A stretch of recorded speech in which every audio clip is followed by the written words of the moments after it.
ইনশাল্লাহ আল্লাহর মধ্যে কোনো ব্যথা নেই। মাঝে টিউমারও ছোট হয়ে আসে এখনো, কিন্তু একটু ছোট হয়ে আসছে। তারপরে এখন মাঝে মধ্যে একটু হালকা একটু ব্যথা হয়।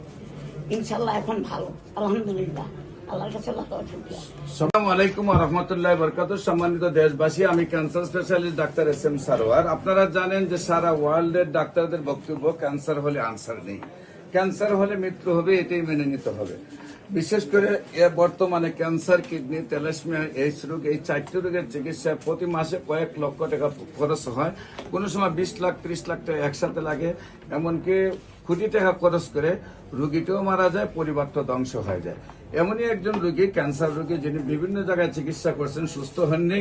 আজকে আমাদের কাছে চিকিৎসা করে সম্পূর্ণরূপে সুস্থ হয়েছেন, সম্পূর্ণ রিপোর্ট ভালো আসছে। আমরা রিপোর্টগুলো আপনাকে কাছে তুলে ধরবো। প্রথমে আমরা ওনার সাথে আপনাকে পরিচয় করে দিই। আপনার নাম কি? আমার নাম সাহারা বানু।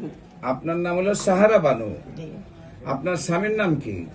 আমার স্বামীর নাম আবু বকর সিদ্দিক। আপনার স্বামীর নাম হলো আবু বকর সিদ্দিক। আপনার দেশের বাড়ি কোথায়? বিক্রমপুর। বিক্রমপুরে। আপনার গ্রামের নাম কি? আমার গ্রামের নাম হলো কৃষ্ণনগর। কৃষ্ণনগর। Post office? বালুচর। বালুচর। থানা? থানা সিরাজি খান। সিরাজি খান। জেলা? জেলা মুন্সিগঞ্জ। মুন্সিগঞ্জ। আপনি ঢাকাতে কোথায় থাকেন? আমি মিরপুরে থাকি। মিরপুরে কত নম্বরে থাকেন? 1 নম্বরে। মিরপুরে 1 নম্বরে। বাসা নাম্বার কত? মিরপুর 1 নম্বর, দক্ষিণ বিশিল, বাসা নাম রোড নং 3, বাসা নং হল 108। বাসা নাম্বার 108। আপনি এখানে কত বছর ধরে আছেন? এখানে জন্মের পরে।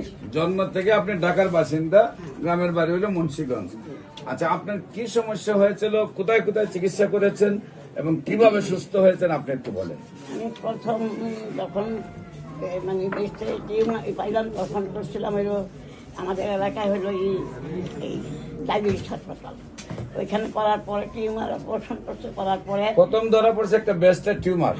তারপরে আপনার এলাকার ডায়াবেটিস হাসপাতালে গেছেন, সেখানে টেস্ট করার পরে দেখা গেল যে টিউমারটা আপনার অপারেশন করে ফেলছে। ফেলে দিচ্ছে। যাওয়ার পরে বায়োপসি করছে। বায়োপসি করার পরে বলছে আপনার ক্যান্সারের ভাইরাস পাওয়া গেছে। তখন আমাকে আমি আসছি, ওনারা পাঠায় নাকি, আমি আসছি মহাখালী। মহাখালী আসার পরে এখানে আমি মহাখালীকে চিকিৎসা করলাম, ভর্তি নিলাম। এখানে আমার অনেকটা সমস্যা ছিল। এখানে হয়তো মনে করেন এই পানি জমে গেছিল, তখন ওনারা পানিতে বাইর করছে। পানি বাইর করে দিয়ে আরো ভালো করে চিকিৎসা করতে বলছে কেন দেওয়া লাগবে। ঠিক আছে, কেন দিলাম 4টা কেন দেওয়ার পরে আর ওনারা বললো কি আবার পরীক্ষা করলাম, বললো যে আরও দিতে হবে। তাহলে আমি বললাম যে স্যার আমি তো এখন সুস্থ, আপনি তারপরে 4টা দিলে মনে হয় ভালো হবে। তা আমি আর স্যার দিই নাকি। তারপরে থেরাপিও দিই নাকি, বাড়িতে চলে গেছি। তখন শারীরিকভাবে কি কি অসুবিধা হইতো? তখন শারীরিকভাবে প্রথম বেশি একটু হয় নাই, কয়েকদিন পরে আস্তে আস্তে আস্তে একটু ব্যথা অল্প অল্প ব্যথা। এখন কি ব্যথা করে না, আলহামদুলিল্লাহ। তারপরে 2-3-4 বছর পরে হঠাৎ করে দেখি বগলতলে একটা টিউমার হওয়ার পরে আমি খুব ভয় পাইতেছি। কারণ আমার এক ভাইয়ের ভাতিজা বলছিল, বললাম যে মা এই ঘটনা। তারপর বললো যে আন্টি আপনি তো এখন অপারেশন করা সম্ভব না, আর শারীরিক আপনি অসুস্থ, তাই এখন কি করবেন? আমি বললাম মা আমি তো ফেসবুকে একটা দেখছি হোমিও খাইলে নাকি মনে হয়, আমার মনে হয় যে ক্যান্সার ভালো হয়ে যায়। একজন সারোয়ার, ডক্টর সারোয়ার বলছে একটা কাজ করেন, আপনি ওইখানে যান, ওইখানে যান আর আপনি ওইখানে গিয়ে দেখেন, আল্লাহ ভরসা। তখন আমি আপনার ওই আপনার একটা কি বলে সেটার নাম হলো আলিদের, ওইখানে আমি ফোন দিলাম, বললো যে আচ্ছা ঠিক আছে আসেন।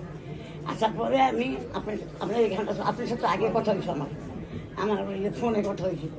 তারপরে আমি ওই যে টিউমার করছিলাম, আশা করছি ওটা আপনাকে দেখাচ্ছি। এখানে বলছে যে একটু পাওয়া গেছে তাই। আসার পরে তারপরে আপনার এখান থেকে ওষুধ নিয়ে খাওয়ার পরে প্রথম আমার খুব বুকে খুব পেন হতো। আর তারপরে যে টিউমারটাও ব্যথা হতো। আল্লাহ রহমত খাওয়া শেষ, এখন ইনশাল্লাহ আল্লাহ রহমতে কোনো ব্যথা নেই। মাঝে টিউমারও ছোট হয়ে আসে এখনো, কিন্তু একটু ছোট হয়ে আসছে। তারপরে এখন মাঝে মধ্যে একটু হালকা একটু ব্যথা হয়। ইনশাল্লাহ এখন ভালো, আলহামদুলিল্লাহ, আল্লাহর কাছে লাখ লাখ শুকরিয়া। সম্মানিত দেশবাসী, বিশেষ করে এখন সম্পূর্ণরূপে উনি রিপোর্টে ক্যান্সার মুক্ত আছেন, রিপোর্টগুলো আমাদের সামনে রয়েছে।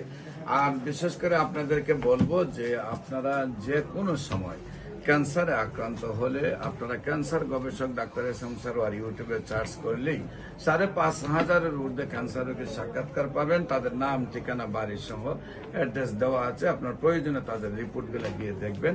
পাশাপাশি আপনাদেরকে বলবো যে অফিসে যে কোনো সময় আপনারা যদি ভিজিট করেন, যে সব রোগীগুলো সারাদিন ভিজিট করলে আপনারা পাবেন যে সব রোগীরা 2 মাস, 3 মাস, 4 মাস ওষুধ খেয়েছে, তাদের সাক্ষাৎকার নিলে আপনারা দেখবেন যে সেই সব রোগীরা সুস্থ আছে। বিশেষ করে ক্যান্সার, কিডনি, থ্যালাসেমিয়া, এইডস রোগ, এই 4টি রোগ আর মরণ বিধি নয়। 4টি রোগী সুন্দরভাবে সুস্থ হয়। বিশেষ করে আমি রোগীদেরকে জাতীয় মসজিদ বাইতুল মুকাররমের উত্তর গেট, মেইন গেট, আল্লাহ লেখা বরাবর, বাইতুল ভিউ, লিফটের 11, পুরানা পল্টন, শনি রবি সোম সকাল 10টা থেকে বিকাল 5টা পর্যন্ত, এবং হবিগঞ্জে রোগীদেরকে Habiganj bus stand, popular general হাসপাতাল, মঙ্গল, বুধ, বৃহস্পতি সকাল 10টা থেকে বিকাল 5টা পর্যন্ত। আপনাদের সবাইকে আমাদের অফিস ভিজিট করার জন্য আমন্ত্রণ জানিয়ে যে কোনো প্রয়োজনে স্ক্রিনে দেওয়া নম্বরে যোগাযোগ করার জন্য আহ্বান জানিয়ে শেষ করছি। সবাইকে ধন্যবাদ। আসসালামু আলাইকুম ওয়া রাহমাতুল্লাহি ওয়া বারাকাতুহু।